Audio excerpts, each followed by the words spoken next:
Hi student, GIT का smart class में आपका स्वागत। आज हम लोग जानने वाले हैं अकाउंटिंग में।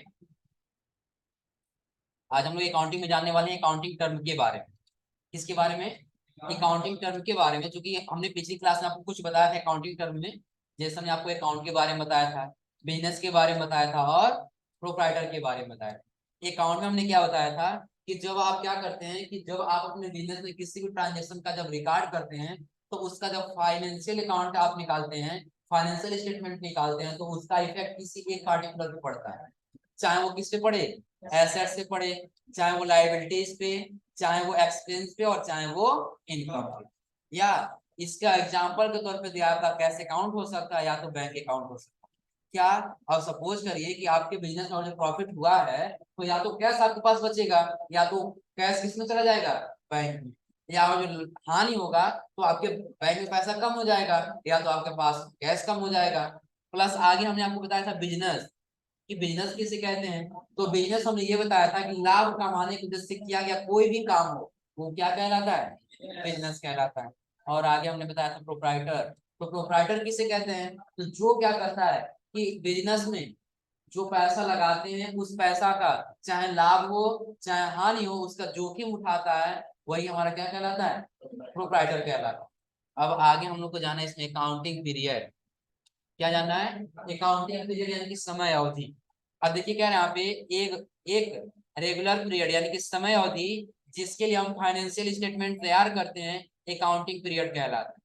यानी कि जब हम एक साल के लिए कोई स्टेटमेंट तैयार करें ना, वो हमारा क्या कहलाएगा, फाइनेंशियल ये अकाउंटिंग पीरियड कहलाएगा। फिर आगे कह रहा है अकाउंटिंग पीरियड एक मंथ या एक क्वार्टर या एक ईयर का भी हो सकता है। और थोड़ा सा यहाँ पे समझिएगा, कह रहा है एक मंथ। तो सपोज करिए कि आपने क्या किया, आपको बताया थे फाइनेंशियल ईयर कब से स्टार्ट होता है, 1 अप्रैल से। कब से स्टार्ट होता है, 1 अप्रैल से। और खत्म कब होता है, 31 मार्च को। तो सपोज करिए कि आपका बिजनेस स्टार्ट हुआ 1 अप्रैल को और खत्म कब हो रहा है, 31 मार्च। लेकिन आपने क्या किया, सिर्फ आपको एक महीने का स्टेटमेंट जानना है, तो आपने 1 अप्रैल से लेकर के और 31 अप्रैल तक क्या किया, स्टेटमेंट तैयार किया। 30 होगा ना। आपने क्या किया, 1 अप्रैल से लेकर के और 30 अप्रैल तक एक स्टेटमेंट तैयार किया, वो आपका क्या कहलाएगा, मंथ मंथ वाइज स्टेटमेंट कहलाएगा। क्या कहलाएगा, मंथ वाइज।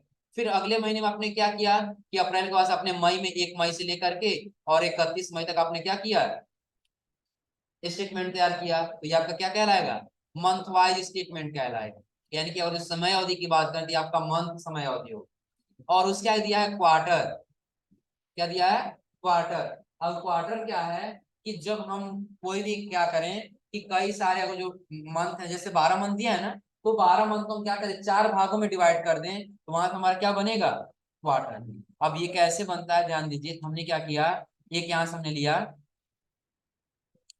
अब हम इसमें क्या कर दिए, ऐसे कुछ सर्कल बना दिए।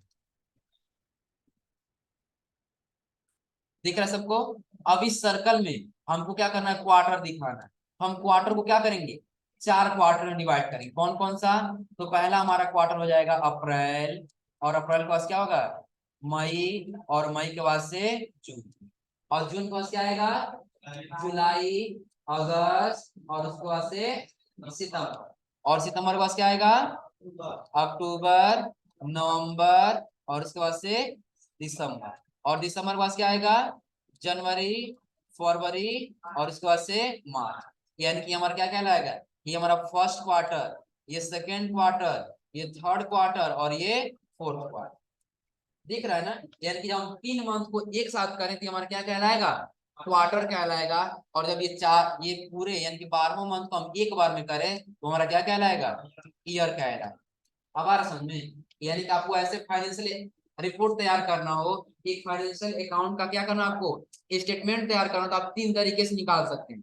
कब कि आप मंथ वाइज भी निकाल सकते हैं, कि अप्रैल का अलग स्टेटमेंट, मई का अलग स्टेटमेंट, जून का अलग स्टेटमेंट, जुलाई का अलग, ऐसे आप क्या कर सकते हैं, हर एक महीने का अलग अलग स्टेटमेंट निकाल सकते हैं। लेकिन यही आपसे कहा नहीं, आप क्वार्टर निकालिए तो आपको 3 महीने में एक बार निकालना होगा। कब, अप्रैल, मई और जून का एक बार, और उसके बाद जुलाई, अगस्त और सितंबर का एक बार, अक्टूबर, नवंबर, दिसंबर का एक बार, और जनवरी, फरवरी, मार्च का एक बार। आ रहा समझ में? तो जब आप 3 महीने में एक बार रिपोर्ट निकालेंगे, ये आपका कहलाएगा क्वार्टर। क्या कहलाएगा?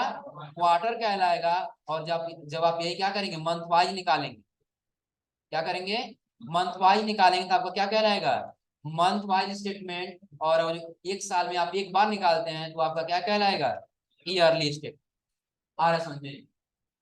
ये अकाउंटिंग पीरियड समझ आ रहा है ना, कि एक स्टेटमेंट तैयार करना हो। जैसे हम ये कहें कि आप हमारे यहाँ काम करते हैं अकाउंटेंट के पद पे, पास आप एक काम करिए, आप हमको सिर्फ एक मंथ का बताइए स्टेटमेंट, तो आप क्या करेंगे, मंथ वाइज निकालेंगे। लेकिन हम ये कहें कि नहीं, आप एक काम करिए, आप फर्स्ट क्वार्टर का बताइए, इसका करेंगे। अब कैसे, अब हमने क्या किया कि हम ये देख रहे हैं कि हमारे पास पडरौना के काफी लोग मेरे यहाँ क्या करने आ रहे हैं, सामान परचेज करने के लिए आ रहे हैं। तो हम एक बार क्या करेंगे, चार साहब अकाउंट में जाएंगे और नाम ले लेंगे क्या, पडरौना। और पडरौना से जितने भी लोग आएंगे उसके उसमें हम क्या करेंगे, नाम टाइप करते हुए चले जाएंगे। यानी कि एक बार और समझिएगा कि सपोज करिए आपका एक बिजनेस क्या है, आपका एक बिजनेस है, और इस बिजनेस में काफी लोग कहाँ से आ रहे हैं, पडरौना से। और आपको ये दिखाना हो कि पडरौना से आपके क्या हो रहा है, काफी लोग आ रहे हैं, इनका लोकेशन देना। कि लोकेशन आपको बार बार टाइप ना करना पड़े, तो आप चाहते हैं पार्टिकुलर हमको पडरौना का ही बनाना है, तो आप क्या करें, यहाँ से पार्टिकुलर किसी एक बिजनेस का बना सकते हैं, एक ऑर्गेनाइजेशन का बना सकते हैं, वो किससे, चार साहब अकाउंट। हर समझ में? यानी कि पढ़वाना आपको बार बार नो बनाना पड़े, तो आप क्या करेंगे, पार्टिकुलर ऑर्गेनाइजेशन। ऑर्गेनाइजेशन का मतलब होता है कंपनी, किसी एक कंपनी का आप नाम टाइप करिए, और उसके बाद उसने उसके जितने लोग आए उसका नाम टाइप यहाँ पे करके दो। अब आगे यहाँ पे कह रहा है एंटिटी, क्या कह रहा है, एंटिटी। अब एंटिटी क्या कह रहा है, एंटिटी एक पर्सन, और आगे कह रहा है पार्टनरशिप, बिजनेस या ऑर्गेनाइजेशन हो सकता है जिसका एक लीगल और सेपरेट एक्सीडेंस यानी कि अस्तित्व मौजूद हो। जैसे आप कह रहा है राजेश ज्वेलर्स, उसका क्या कह रहा है, रिद्धि ट्रेडर्स प्राइवेट लिमिटेड। यानी कि अब हम एंटिटी किसे कहें, तो जिसका कोई एक नाम हो, जिसका जिस बिजनेस का कोई एक नाम हो, उस वो बिजनेस किससे कैटेगरी में आएगा, एंटिटी। किसमें आएगा, एंटिटी। जैसे पार्टिकुलर उसका कोई एक नाम हो, और नाम जैसे एग्जांपल के तौर पे इसमें दिया है कि जैसे मान चलिए राजेश ज्वेलर्स हो गया, तो नाम है ना उस बिजनेस का। आगे यहाँ पे दिया है कौन सा, वृद्धि ट्रेडर्स प्राइवेट लिमिटेड। अभी ये भी क्या है, उसका नाम है। एक उसका क्या है, लीगल एविडेंस है, एक साबुत है, हाँ ये दुकान किस नाम से है, राजेश ज्वेलर्स के नाम से। अब कभी ऐसा नहीं होगा है ना, कि अगर ये राजेश ज्वेलर्स के नाम से है और कोई बात होती है, कहते नहीं मेरा राजेश ज्वेलर्स नाम से नहीं है, किसी और नाम से है, क्या ऐसा कह सकते हैं, क्योंकि इनका बिजनेस एक बार रजिस्टर्ड हो चुका है, किस नाम से, राजेश ज्वेलर्स के नाम से। वही क्या रहता है, उस बिजनेस का एक अस्तित्व तो हो जाता है कि मेरा जो बिजनेस है वो राजेश ज्वेलर्स के ही नाम से है। राजेश ज्वेलर्स हटा देंगे तो हमारा बिजनेस उतना चलने वाला नहीं है। क्यों? क्योंकि हमारे बिजनेस का अस्तित्व क्या है, हमारे बिजनेस को लोग जानते किस नाम से है, तो राजेश ज्वेलर्स के नाम। और उसके आगे कह रहा है ट्रांजेक्शन। ट्रांजेक्शन किसे कहते हैं, क्या कह रहा है, दो या दो से अधिक बिजनेस एंटिटी के बीच होने वाला लेन। एंटिटी का मतलब हमने क्या होता है, बिजनेस। अब बिजनेस क्या है, कि एक राजेश ज्वेलर्स हो गया, और एक वृद्धि जो ट्रेडर्स ले रहा है, एक ये हो गया। कितने लोग हो गए, तो इन दोनों के बीच में जो लेन देन होगा, वही लेन देन हमारा क्या कहलाएगा, ट्रांजेक्शन कहलाएगा। अब हम ये कहें कि सन्नी है और इसका क्या है, जाहिर है। अब ये दोनों लोग क्या कर रहे हैं कि सन्नी जो है सेल कर रहा है किससे, जाहिर से, और जाहिर परचेज कर रहा है सन्नी से। तो यहाँ पे इन दोनों के बीच में क्या हो रहा है, लेन देन। तो यहाँ पे हमारा क्या क्या होगा, यहाँ पे ट्रांजेक्शन। क्या होगा, ट्रांजेक्शन। अब जैसे हम आगे जाते हैं, आप कह रहा है ट्रांजेक्शन एक ऐसा इवेंट है जिसकी कुछ वैल्यू हो, और आगे कह रहा है और जो दो या दो से अधिक बिजनेस एंटिटी के बीच इन्वॉल्व हो। जैसे purchase of goods, receipt of money, payments of creditors, और आगे कह रहा आदि। यानी कि आपने क्या किया हो कि कोई भी आप ट्रांजेक्शन करेंगे तो उसका एक इवेंट होगा, यानी कि कुछ वैल्यू होगा, जो क्या होगा, दो एंटिटी यानी कि दो बिजनेस एंटिटी यानी कि दो बिजनेस के बीच में होगा। वो उसमें हम हमारे क्या होंगे, दो बिजनेस इन्वॉल्व होंगे, दो बिजनेस मौजूद होंगे, वो हमारे क्या कहलाएंगे, वहां पे क्या होगा, ट्रांजेक्शन। अब इसमें कह रहा है उदाहरण के तौर पे, जैसे परचेज ऑफ गुड्स, आपने गुड्स को क्या किया, खरीदा, गुड्स को क्या किए, खरीदे। और इसके साथ आपने क्या किया, पेमेंट्स टू क्रेडिटर, कि आपने अपने क्रेडिटर्स को पेमेंट किया। और आया क्या, रिसिप्ट ऑफ मनी, आप पैसा रिसीव किए। तो अगर जो पैसा रिसीव करेंगे किसी दूसरे से ही करेंगे। यहाँ पे कितने लोग हो जा रहा है, 2 लोग हो रहे हैं ना, कि आपने पैसा रिसीव किया, किससे पैसा रिसीव किया, एक तो आप, एक तो दूसरा जिससे आपने पैसा रिसीव किया है। तो कितने लोग हो रहे हैं, तो और आगे आप कह रहे हैं परचेज ऑफ गुड्स, आप गुड्स खरीद रहे हैं। सपोज कि हम आपसे ये कहें कि आप जाइए थोड़ा सा मार्केट खरीद के लाइए, तो आप किसी दूसरे व्यक्ति से ही खरीदेंगे ना। यहाँ पर भी कितने लोग इन्वॉल्व हो रहे हैं, 2 लोग। और जो पैसा रिसीव कर रहे हैं, तो आप पैसा देने वाले होंगे तभी तो आप रिसीव करने वाले होंगे ना। यहाँ पर भी कितने लोग इन्वॉल्व हो रहे हैं, तो और आगे कह रहा है पेमेंट टू क्रेडिटर्स, केवल हम अपने क्रेडिटर्स यानी कि अपने सप्लायर को क्या करें, पेमेंट करें। अब ये क्रेडिटर्स क्या होता है कि तो जिससे हम माल खरीदते हैं ना, वो हमारा क्या कहलाता है, क्रेडिटर्स कहलाता है। अब आगे कह रहा है कि आपने क्रेडिटर्स को क्या किया, पेमेंट किया। तो यहाँ भी हमने उससे परचेस किया तभी तो पेमेंट किया है ना। तो यहाँ पर भी कितने लोग मौजूद हैं, तो जब इन दोनों के बीच में जो भी ट्रांजेक्शन होगा वो हमारा क्या कहलाएगा, जो भी लेन देन होगा वो क्या कहलाएगा, ट्रांजेक्शन। अब बात करें कोई भी ट्रांजेक्शन, चाहे कैश ट्रांजेक्शन हो या कोई क्रेडिट ट्रांजेक्शन हो सकता है। यानी कि चाहे आप क्या करें, चाहे आप नगद खरीदे कैश दे करके, और चाहे आप क्रेडिट बेस यानी कि उधारी बेस लेके आए, लेकिन फिर भी 2 लोग इसमें इन्वॉल्व होंगे। आ रहा समझ में। और जब 2 लोग इन्वॉल्व होंगे तो वहां पे आपका क्या होगा, ट्रांजेक्शन। आ रहा समझ में। यानी कि एक बार और ध्यान दिया, अभी अभी हमने आपको क्या बताया, अकाउंटिंग पीरियड। यानी कि जब आप क्या कर रहे हो कि कोई भी आपको स्टेटमेंट तैयार करने के लिए दिया गया हो, तो आप एक समय अवधि लेके चले, हम मंथ वाइज निकालें कि क्वार्टर निकालें कि ईयरली निकालें। आया समझे ना। अब मंथ वाइज निकालेंगे तो 12 बार निकालना पड़ेगा, क्वार्टरली निकालेंगे तो 4 बार, और जो ईयरली निकालेंगे तो 1 बार। अब ऐसे आपको स्टेटमेंट निकालना हो तो वही आप किस में निकालेंगे, अकाउंटिंग में। और आगे हमने आपको बताया चार्ट्स ऑफ अकाउंट, कि आप किसी पार्टिकुलर एक ऑर्गेनाइजेशन का, उसके कई सारे एम्प्लॉय आप उसका नाम बनाना चाहते हैं, तो चार्ट्स ऑफ अकाउंट के माध्यम से क्या कर सकते हैं, कई सारे लोगों का नाम टाइप कर सकते हैं। और आगे हमने आपको बताया एंटिटी। एंटिटी का मतलब होता है बिजनेस का अस्तित्व, यानी कि बिजनेस का कोई नाम हो। क्या हो, बिजनेस का कोई नाम हो तो उसे हम क्या कहेंगे, एंटिटी कहेंगे। और आगे हमने आपको बताया ट्रांजेक्शन। क्या, आगे हमने आपको क्या बताया, ट्रांजेक्शन। अब ट्रांजेक्शन में क्या होता है कि जब कोई 2 व्यक्ति या 2 बिजनेस के बीच में लेन देन होता है ना, वो हमारा क्या कहलाता है, ट्रांजेक्शन। उदाहरण के तौर पर हमने आपको बताया परचेज ऑफ गुड्स, चाहे आप गुड्स परचेज करिए, चाहे रिसिप्ट ऑफ मनी, चाहे पैसा रिसीव करिए। और आगे हमने आपको बताया पेमेंट टू क्रेडिटर, चाहे आप अपने क्रेडिटर्स यानी सप्लायर को क्या करिए, पैसा दीजिए। लेकिन यहाँ पर आपका क्या होगा, ट्रांजेक्शन, क्योंकि आप 2 व्यक्तियों के बीच में या 2 बिजनेस के बीच में क्या हो रहा है, क्लियर है।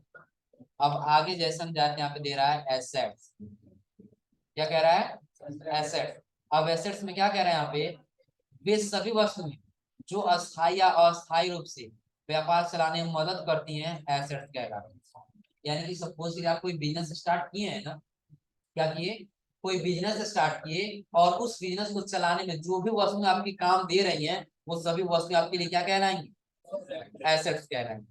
अब सपोज करिए कि हमारा ये कोचिंग, अभी हमारा कोचिंग चल रहा है, तो हमारे कोचिंग में क्या है, कंप्यूटर लगा है, ब्रेंच लगा है, फैन लगा है, तो ये सभी हमारे लिए क्या कहलाएंगे, एसेट्स। यानी कि चाहे वो अस्थाई हो और चाहे वो अस्थाई, क्या हो, अस्थाई या अस्थाई, यानी कि चाहे वो 1 दिन के लिए हो और चाहे वो 1 साल के लिए हो। यानी कि अस्थाई या अस्थाई जो हमारे बिजनेस में मदद कर रहा है, वो हमारा क्या है, एसेट। यार समझे ना। अब आगे आप कह रहा है एसेट किसी ऑर्गेनाइजेशन के ऐसे इकोनॉमिक क्या दे रहा है, रिसोर्स होते हैं जिसे मनी के रूप में मेच्योर किया जा सकता है। अब कहते किसने, कह रहा है एसेट किसी ऑर्गेनाइजेशन का, कि कोई भी अगर जो कंपनी है, उस कंपनी का जो भी एसेट्स होता है वो किसके माध्यम से निकलता है, इकोनॉमिक रिसोर्स होते हैं। कि अगर हम ये कहें कि हमारे बिजनेस में इकोनॉमिक यानी कि जो ये एसेट्स न रहे तो क्या हम इस बिजनेस को चला पाएंगे, चला पाएंगे। तो वही हमारे बिजनेस के लिए क्या होता है, रिसोर्स होते हैं, एक सोर्स होते हैं कि जिसके माध्यम से हम अपने बिजनेस को आसानी से चला सकते। और आगे कह रहा है जिसे मनी के रूप में मेच्योर किया जा सकता है। अगर जो हम मनी को देखें यानी कि पैसे को देखें, तो पैसा भी मेरे लिए क्या है, एसेट्स। क्योंकि अगर हम अपने बिजनेस में कैश नहीं लगाएंगे, पैसा नहीं लगाएंगे, तो हमारे बिजनेस में कोई काम करने वाला नहीं। और आगे यहाँ पे कह रहा है जैसे भवन, कंप्यूटर, कैश आदि। यानी कि चाहे आपका कोई बिल्डिंग हो ना, वो भी आपका क्या है, एक एसेट, क्या है, एसेट। सपोज एक आप आज सोच लिए हैं कि आज आपको पडरौना में जाना है, और पडरौना में जाने के बाद से एक कटरा एक कोई क्या करना है, छोटा सा एक रूम लेना है, और उस रूम में क्या करना है, एक कोई हमको बिजनेस करना है। तो पहले आप क्या करेंगे, जिस बिल्डिंग को यानी जिस रूम को लेंगे, वो रूम आपके लिए क्या कहलाएगा, एसेट। क्योंकि अगर वो रूम नहीं रहेगा तो आप वो अपना बिजनेस नहीं चला सकते। वो बिजनेस आपके लिए क्या है, एसेट्स। और आगे कह रहा है यहाँ पे कंप्यूटर, क्या हो, कंप्यूटर। अब हम ये कहें कि और जी हमारा कोचिंग है और हमको आपको पढ़ाना है, तो हमारे पास क्या होना चाहिए, कंप्यूटर है, तभी तो हम आपको कंप्यूटर बता पाएंगे ना। अब कंप्यूटर हमारे बिजनेस में चलाने के लिए नहीं है, तो क्या हम कोई भी ट्रांजेक्शन कर पाएंगे। अब हम ये कहें कि आप एक काम करिए कि आप जितना लेन देन कर रहे हैं, या आपके पास कोई आया परचेज करने के लिए, आप उसका एंट्री हमको करके दिखाइएगा। तो आप किसमें करेंगे, जब कंप्यूटर रहेगा तभी तो ना। तो कंप्यूटर हमारे लिए क्या होगा, एसेट्स होगा। और आगे कह रहा है कैश। जैसे कि अभी हमने बताया कि यहाँ पे कह रहा है कि जो अस्थायी अस्थायी रूप से व्यापार को चलाने में मदद करती है, वो क्या कहलाती है, एसेट्स कहलाती हैं। अब अगर जो हमारे पास कैश न रहे तो क्या हम बैंक ये चला पाएंगे, अपना बिजनेस चला पाएंगे। अगर हमारे पास कैश ही न रहे तो क्या हम अपने बिजनेस में कुछ पैसा लगा कुछ सामान खरीद पाएंगे, नहीं खरीद पाएंगे। तो हमारे बिजनेस को चलाने के लिए भी क्या होना चाहिए, कैश। अब आगे कह रहा है एसेट्स को मुख्य रूप से दो भागों में विभाजित किया गया। कितने भागों में विभाजित किया गया है, दो भागों में। और पहला कह रहा है फिक्स एसेट्स, और दूसरा कह रहा है करंट एसेट्स। ये पहले आप लोग ये बताइए, ये एसेट्स क्लियर हो रहा है सबको ना। एसेट्स क्या है कि जो अस्थायी रूप से या अस्थायी रूप से आपको आपकी बिजनेस को चलाने में मदद कर रहा है, वो आपका क्या है, एसेट्स। आ रहा है समझ में। सपोज आप और एक छोटा सा बिजनेस किए हैं, और उसमें आपको एक कलम से आपको बार बार कोई रजिस्टर मेंटेन करना पड़ रहा है, वो कलम भी आपके लिए क्या है, एसेट्स है। यानी कि वो आपको बिजनेस को चलाने में क्या कर रहा है, मदद कर रहा है, वो आपका क्या है, एसेट्स। अब आकर है, लेकिन इस एसेट्स को दो भागों में विभाजित कर दिया गया। कितने भागों में, दो भागों में। और दो भाग कौन कौन से हैं, तो पहला कह रहा है फिक्स और दूसरा कह रहा है करेंट। तो पहले फिक्स का मतलब आप लोग पता होगा कि जिसका लिमिटेशन फिक्स हो कि 1 साल 2 साल 3 साल 4 साल ये हमारे पास रहेगा, काम करेगा, वो हमारा क्या है, फिक्स एसेट्स है। और करंट एसेट्स जिसका कोई समय अवधि न हो, अकाउंटिंग पीरियड न हो, कि आज ही हमारे पास खत्म हो जाएगा, 1 साल बाद खत्म। आ रहा है समझना, तो वो हमारा क्या कहलाएगा, करंट एसेट। अब एग्जांपल के तौर पे इसमें देखिए कह रहा है फिक्स एसेट, ऐसे एसेट जिसको किसी बिजनेस में लंबे समय तक प्रयोग किया जा सके, फिक्स एसेट्स कहलाते हैं। क्या, अब सपोज ये हमारा कंप्यूटर है ना, तो कंप्यूटर क्या हम एक ही दिन में खत्म कर सकते हैं, नहीं। हमारे बिजनेस में ये जब तक नहीं होगा, यानी कि लंबे समय तक, 1 साल 2 साल 3 साल 4 साल तक, 4 साल तक ये हमारे बिजनेस को चलाने में मदद करेगा। ये हमारे लिए क्या होगा, फिक्स एसेट। यानी कि हमारे बिजनेस को जो लंबे लंबे समय तक चलाने में मदद करते हैं, वो क्या कहलाते हैं, फिक्स एसेट। और फिक्स एसेट्स की न्यूनतम आयु यानी कि कम से कम आयु 1 साल मानी जाती है। कितनी मानी जाती है, 1 साल। अगर जो 1 साल से कम कोई भी एसेट आपको अगर जो आपके बिजनेस को चलाने में मदद कर रही है, वो आपके करंट एसेट्स में आएगा। किसमें आएगा, करंट एसेट्स। लेकिन जैसे 1 साल से अधिक जाता है, वो आपका किसमें आएगा, फिक्स एसेट्स। यार है समझ में। अब जैसे हम आगे जाएंगे तो यहाँ पे दे रहा है क्या, करंट एसेट्स। अब इसमें देखिए फिक्स एसेट्स में उदाहरण दे रहा है, जैसे land and building. Land and building यानी कि जब आप कोई बिजनेस कर रहे हैं, और उस बिजनेस को क्या कर रहे हैं, किसी जमीन के ऊपर या कहीं बिल्डिंग में कर रहे हैं, क्या वो बिल्डिंग आपको एक साल या 2 साल के लिए ही काम देगा, जब तक आपका बिजनेस है तब तक वो आपके बिजनेस में सहारा देगा। तो आपका किसमें आएगा, फिक्स एसेट। एसेट्स तो है, लेकिन कौन सा एसेट्स है, फिक्स एसेट्स है। और आगे कह रहा machinery, plant, furniture and features. आपने क्या किया, कोई मशीन खरीदा, कोई मशीन खरीदा, कोई प्लांट खरीदे, तो क्या वो आपके बिजनेस में 1 साल से कम काम देंगे। अगर जो कोई आप मशीन खरीद लेते हैं, वो मशीन क्या 1 ही साल बस काम देगा। यानी कि जब तक आपका बिजनेस रहेगा, जब तक वो बिल्कुल खराब नहीं होता तब तक आपका बिजनेस वो काम देगा। और आगे आप कह रहा फर्नीचर। और सपोज करिए कि ये मेज है हमारे पास, तो मेज ये क्या एक महीने में 2 महीने में खत्म हो जाएगा, 1 साल से अधिक जाएगा, यानी कि जब तक इसकी आयु रहेगी तब तक ये हमारे बिजनेस में काम करेगा। तो ये हमारे लिए क्या होगा, फिक्स एसेट। अब देखिए करंट एसेट्स क्या कह रहा है, ऐसे एसेट जो शॉर्ट टाइम बेसिस हो, जैसे कि यहाँ पे दिया है डेप्टर्स यानी कि कस्टमर।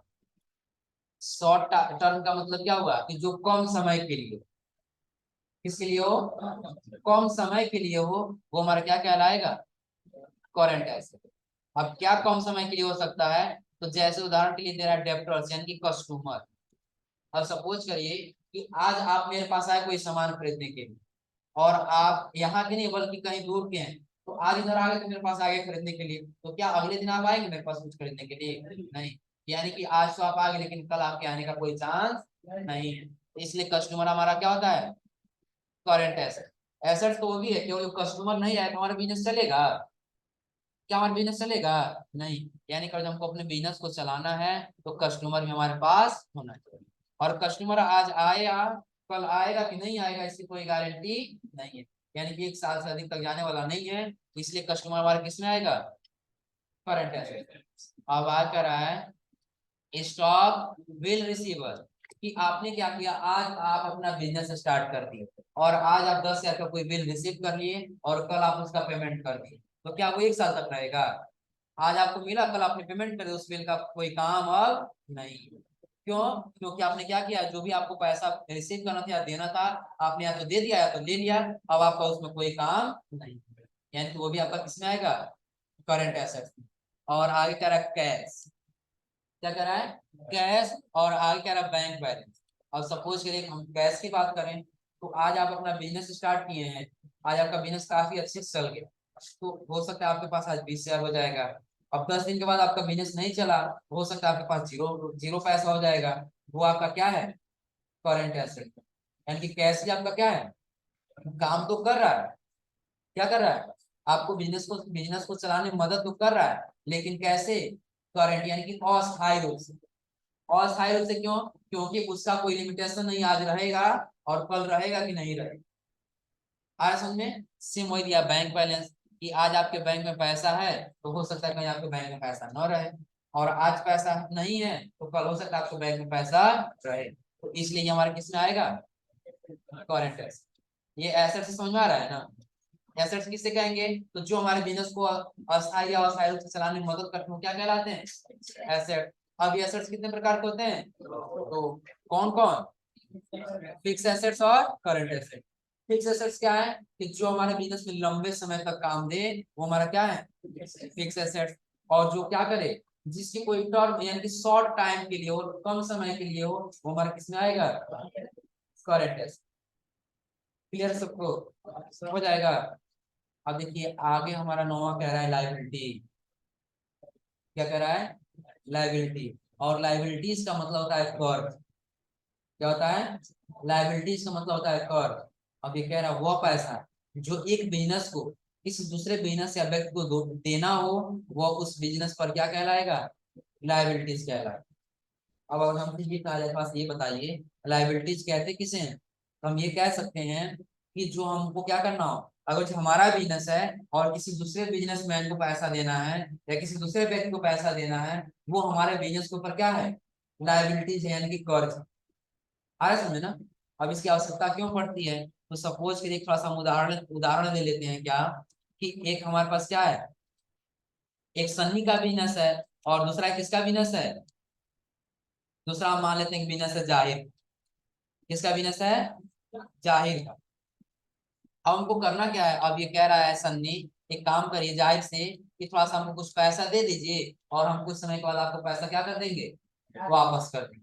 तो ये सन्नी के बिजनेस के ऊपर क्या है, एक लाइबिलिटीज है, कर्ज है, क्योंकि ये पैसा भी किसको देना है, जाहिर को वो पैसा भी वापस करना।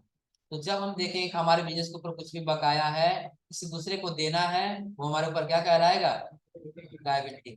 अब उदाहरण के लिए देखिए इसमें क्या कह रहा है, कह रहा है जैसे क्रेडिटर से खरीदा गया उधार सामान। क्रेडिटर मतलब सप्लायर, जो हम किसी सामान खरीदते हैं और उससे हम उधार सामान खरीदते हैं और अभी उसको पैसा हमको देना है, तो हमारे बिजनेस के ऊपर क्या कहलाएगा, लायबिलिटीज कहलाएगा। अब सपोज करिए हम मान लेते हैं कि मेरा एक छोटा सा बिजनेस है, आ रहा समझे ना। मेरे बिजनेस में कोई सामान नहीं था, हमने क्या किया, अपने सप्लायर से जहाँ हम सामान खरीद के लाते हैं, वो मान लेते हैं क्या है, जीआईटी। क्या है, जीआईटी। अब हम गए यहाँ GIT के पास और यहाँ से हम कह दिए कि आप हमारा हमको क्या करें 10,000 का सामान दे दीजिए उधार। क्या करिए 10,000 का सामान दे दिए किसमें उधार। हमने 10,000 का सामान क्या उधार में ले लिया। अब ये 10,000 हमारे बिजनेस के ऊपर क्या बन जाएगा लायबिलिटी ये कर्ज बन जाएगा कि जब तक अभी हम इसको नहीं दे देते हैं ये 10,000 अमाउंट तब तक ये हमारे बिजनेस के ऊपर कर्ज रहेगा। अब जैसे हम ये इसके ऊपर दे देते हैं तो ये हमारे पास कर्ज नहीं है। और आगे यहाँ पे क्या रहा है पैसा हो हम कह रहा हूँ उधार सामान का पैसा और बैंक से लिया गया लोन। क्यों जब आप बैंक से भी लोन ले लेते हैं तो भी आपका वो क्या कहलाएगा लाइबिलिटीज यानी कि कर्ज कहलाएगा। आ रहा समझ में हो जाएगा। एक कर्ज है कर्ज का मतलब क्या है कि जिससे हमने पैसा लिया और जिससे हमने कोई सामान लिया उसको पैसा देना तो हमारे बिजनेस के ऊपर क्या है लाइबिलिटीज। अब आगे कह रहा है कैपिटल। क्या कह रहा है कैपिटल। तो देखिए कैपिटल क्या कह रहा है बिजनेस के मालिक यानी कि प्रोप्राइटर के द्वारा बिजनेस में इन्वेस्ट किया गया पैसा कैपिटल कहलाता है। क्या कि सपोज करिए कि हम यहाँ से एक ले लेते हैं बिजनेस। यहाँ पे एक छोटा सा क्या कर दी बिजनेस ले। अब हम यहाँ पे ले लेते हैं ऑनर यानी कि बिजनेस का क्या हो प्रोप्राइटर। जो बिजनेस का मालिक है वही प्रोप्राइटर है। अब इसने क्या किया अपने बिजनेस में 10,000 रुपया लगाया। क्या किए 10,000 रुपया लगाया है। ये 10,000 जो रुपया है वो क्या कहलाएगा कैपिटल कहलाएगा। क्या कहलाएगा कैपिटल। यानी कि उन्होंने क्या किया है जो 10,000 पैसा अपने बिजनेस में लगाया है वो 10,000 पैसा क्या है कैपिटल। क्या है कैपिटल। अब वही कह रहा है कि वह यहाँ है ना बिजनेस के मालिक यानी कि मान लेते हैं यहाँ पे सन्नी क्या है बिजनेस का मालिक। आया समझ में। और आगे कह रहा है कि बिजनेस में इन्वेस्ट किया गया पैसा यानी कि ये सन्नी का क्या है कोई बिजनेस है और इसने क्या किया अपने बिजनेस में पैसा इन्वेस्ट किया। क्या किया पैसा इन्वेस्ट किया। तो आगे कह रहा है वही पैसा क्या कहलाएगा कैपिटल। यानी कि और जिसने 10,000 रुपया लगाया है ना ये 10,000 रुपया जो पैसा है ये क्या कहलाएगा कैपिटल कहलाएगा। हमारा सबको समझ में ये 10,000 क्या कहलाएगा कैपिटल। कैपिटल क्यों कहलाएगा क्योंकि जो हमारा बिजनेस का प्रोप्राइटर है वो अपने बिजनेस को चलाने के लिए पैसा लगा रहा है वहां पे हमारा क्या होगा कैपिटल होगा। अभी क्या कह रहा है किसी व्यापार के प्रारंभ करने के लिए व्यापार के मालिक के द्वारा लगाया गया धन उस बिजनेस का क्या कहलाता है कैपिटल कहलाता है। अगर जो कोई बिजनेस का मालिक और जो कोई अपना बिजनेस स्टार्ट कर रहा है ना और उसमें जो पैसा लगा रहा है वो पैसा क्या कहलाएगा कैपिटल। अब आगे कह रहे हैं यहाँ पे जब बिजनेस में प्रॉफिट होता है तो कैपिटल इंक्रीज होता है और जब बिजनेस में लॉस होता है तो कैपिटल डिक्रीज होता है। इंक्रीज और डिक्रीज का मतलब क्या है कि अगर जो सन्नी ने अपने बिजनेस में इस बार कितना लगाया 10,000 लगाया तो जब क्या होगा प्रॉफिट होगा तो मान चलिए इसको प्रॉफिट हो गया 5,000 का। कितने का प्रॉफिट हुआ 5,000 का। ये 5,000 बढ़ जाए बढ़ के इसमें कितना हो जाएगा 15 यानी कि इंक्रीज हो रहा है यानी कि बढ़ रहा है। जब यही क्या हुआ प्रॉफिट की वजह बल्कि लॉस हुआ। क्या हुआ लॉस। अब मान लेते हैं लॉस पुनः कितना हो गया 5,000 हो गया। कितना लॉस में चला गया 5,000 में तो टोटल अमाउंट कितना था 10,000। अब ये 10,000 क्या हो जाएगा 5,000 माइनस हो जाएगा। तो अब आपका कैपिटल कितना बच जाएगा 5,000 क्योंकि 5,000 का पहले क्या हो चुका है लॉस जा चुका है। आ रहा है समझ में हो जाएगा। कैपिटल अकाउंट समझ आ रहा है ना तो आ जाए ना एक और बता दो।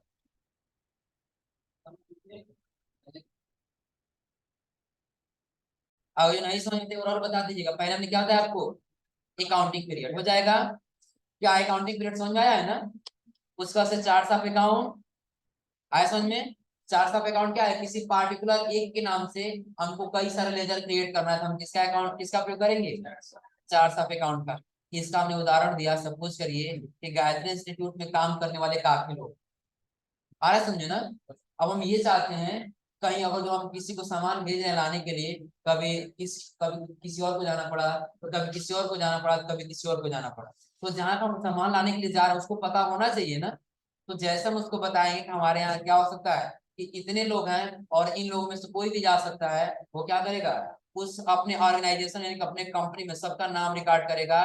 किसके नाम से गायत्री कंप्यूटर के नाम से सभी का नाम क्या करेगा एड करेगा। अब ऐड करके क्या होगा कि जब भी कोई जाएगा तो उसमें चेक करेगा, हाँ फला लड़का है, उसके नाम से बताएगा हाँ आपका आप सामान लेके जाए। आ रहा है समझे ना, यानी दूसरे किसी को सामान नहीं देगा। तो उसके लिए हम किसका प्रयोग करेंगे, चार्ट ऑफ अकाउंट। अब आ क्या एंटिटी, एंटिटी में हमने ये बताया कि चाहे कोई भी पर्सन हो, चाहे कोई पार्टनरशिप हो, चाहे कोई बिजनेस, उस बिजनेस का क्या होगा, कोई नाम होगा, तो वो हमारा क्या कहलाएगा, एंटिटी। अब नाम से क्या होता है, उस बिजनेस का एक अस्तित्व बन जाता है। क्या बन जाता है, अस्तित्व के लोग जानेंगे तो उसी नाम से जानेंगे, क्योंकि उस बिजनेस का क्या है, कोई नाम है। और आगे हमने आपको बताया ट्रांजेक्शन। तो ट्रांजेक्शन हमने ये बताया कि जब दो या दो से अधिक व्यक्तियों में क्या होता है, लेन देन होता है, तो अब क्या होता है, क्या होता है वहां पे, ट्रांजेक्शन। और आया कह रहा है एसेट्स। तो एसेट्स हमने आपको ये बताया कि जो आपको अपने अपने बिजनेस को क्या कर रहा हो, अस्थायी रूप से या अस्थायी रूप से चलाने में मदद कर रहा हो, वो क्या है, एसेट। अब ये दो प्रकार से हो सकते हैं, हमने आपको बताया फिक्स भी हो सकता है और करंट भी। फिक्स किसे कहेंगे, जो जो लंबे समय तक काम दे। और करंट किसे कहेंगे, जिसका कोई टाइम अवधि न हो। आ रहा है समझ में। अब उसके आगे हमने आपको बताया लाइबिलिटी यानी कि कर्ज, कि और हमको दूसरे किसी बिजनेस को पैसा देना हो, वो पैसा हमारे लिए क्या होगा, कर्ज हो यानी कि लाइबिलिटी। और आगे हमने आपको बताया कैपिटल। तो कैपिटल हमने क्या बताया कि जब कोई भी व्यक्ति अपने बिजनेस में पैसा इन्वेस्ट करता है, वो पैसा क्या कहलाता है, कैपिटल कहलाता है। आ रहा है समझ में, हो जाएगा यहाँ तक कोई दिक्कत। तो आज आप लोग इतना पढ़ के थोड़ा समझिएगा। आज के लिए बस इतना ही।